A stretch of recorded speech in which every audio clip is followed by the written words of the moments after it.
I'd love to talk about your book. Oh, thank you. So obviously, if you live on this planet, you're familiar with The Princess Bride. So what was this? Talk to me about the concept of the book and just the experience of you writing it.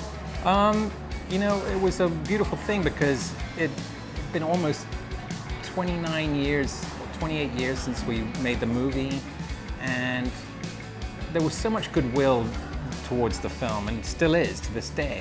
I call it the gift that keeps on giving, because it's a generational thing, you know? I called Rob, I said, Rob Reiner, the director, I said, are you gonna write a book? He goes, no. So I called all the cast and I asked them, are they all gonna write? And they said, I don't no. see Mandy Patinkin writing. No, and I said, well, if you're not gonna, can I write one? And they all agreed, and they not only agreed, but they agreed to be a part of it, which is great. So it's really, it's not just my memoir, it's the memories from the whole cast and the filmmakers about the making of the film. So it's a lot of fun. And then now that, you know, looking back, when you were filming that, did any of you have any idea that it would become the phenomenon that it is? Does anyone have any idea that a film's going to be, you know? I don't know. Nobody has a clue. Nobody, as Bill Goldman, the author of The Princess Bride, said about Hollywood, nobody knows anything. And by that he means no one knows what makes a hit, because if they did, they'd be making them all the time.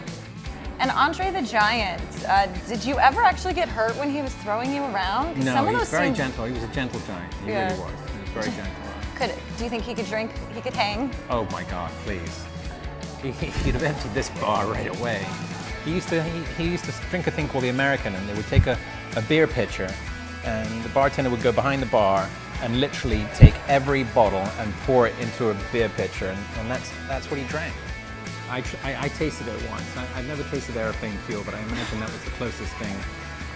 He thought it was very funny because I coughed and spat it up.